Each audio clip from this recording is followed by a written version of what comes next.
What comes to your mind when you think of a man who lives in the Vatican? Fame, luxury, or perhaps power? What if I told you that one of the most influential figures in the Catholic Church today actually chose a path of humility, discipline, and service over wealth and recognition? Meet Pope Leo XIV, a man whose lifestyle might surprise you. He wasn't born into royalty or raised with political connections. He grew up in the suburbs of Chicago, surrounded by a loving and diverse family. While many chase success and spotlight, Pope Leo XIV quietly followed a different calling, one that led him from small American parishes to the remote villages of Peru and eventually to the sacred halls of the Vatican. But even with his high status in the church today, he still lives with the heart of a humble missionary. In this video, we explore the remarkable life of Pope Leo XIV, not the kind of life you might expect from someone in his position. His story is one of service, sacrifice, and strong faith in action.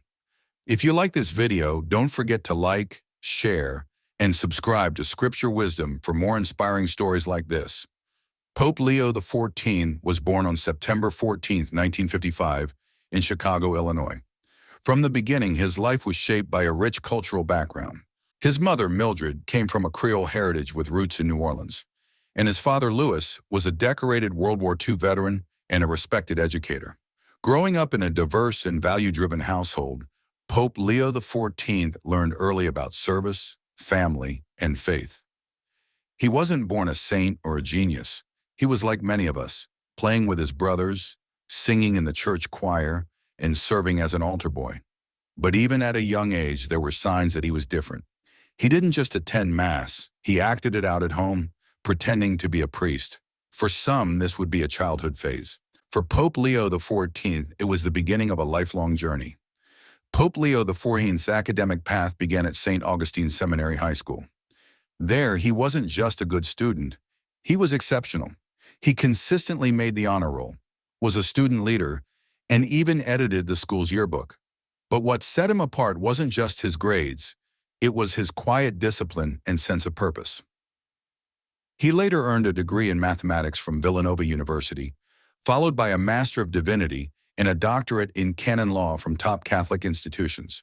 While others used their education to chase power or money, Pope Leo XIV used his knowledge to understand the structure of the church and improve how it served its people.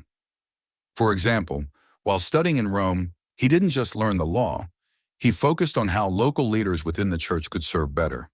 This shows that even as a scholar, he was always thinking about how to help others.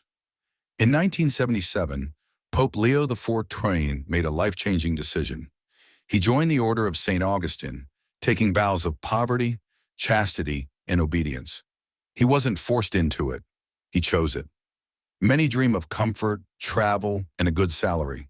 But Pope Leo XIV chose simplicity and service. His missionary work took him to Peru, where life was anything but easy. He lived among the poor, taught at seminaries, and walked dangerous roads, literally, to reach remote communities in need. He didn't ask for attention. He didn't demand luxury. He just showed up with courage, compassion, and unwavering faith. Somehow, despite the threats, the poverty, and the political violence of the time, he stayed. He believed that being close to the people was how he could best serve God.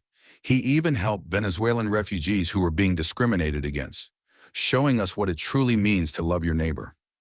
During the 1990s, Peru was in political chaos. Violence from both the government and rebel groups made life dangerous. Many stayed silent, but not Pope Leo XIV. He openly criticized human rights violations, even when they came from powerful leaders like President Fujimori. He didn't do this from a place of anger, but from love and conviction. He believed that faith should never be silent when people are suffering. He took risks, real ones, not for fame, but for justice. In one of his most powerful acts, he called on Fujimori to take responsibility for the atrocities committed during his leadership. Furthermore, Pope Leo XIV didn't limit his work to politics. He worked tirelessly with the poor, provided spiritual guidance, and helped train new priests in Peru. His influence extended beyond the church building into homes, villages, and hearts. Today, Pope Leo XIV is the Pope, the highest position in the Catholic Church. But unlike what most people expect, he doesn't live a lavish life. He's not on magazine covers or attending fancy parties. His mission remains the same: to serve. Even in the Vatican, his focus is on reform, education, and helping the Church reach out to those in need. He still talks about his time in Peru, reminding others that the heart of the Church is not in power, but in people. His journey teaches us something profound. Greatness doesn't always shout. Sometimes it whispers through a life well lived. So what can we learn from the life of Pope Leo XIV? He teaches us that true greatness isn't found in wealth or titles, but in service. He reminds us that being faithful in small things, like showing up, helping others, and standing for justice, can lead to a life of purpose and meaning. You don't have to be a priest or a missionary to follow his example. You can serve in your own way by helping a neighbor, standing up for someone who's hurting, or simply staying true to your values when it's hard. Like Pope Leo XIV, you can choose humility over pride and faith over fear. His lifestyle may not be flashy, but it's powerful. It's the kind of life that changes the world, not through fame, but through faithfulness. If this story inspired you, please like, share, and subscribe to Scripture Wisdom. We bring you stories that feed your soul and deepen your understanding of faith. Remember, the quiet path can still lead to greatness. Just ask Pope Leo XIV.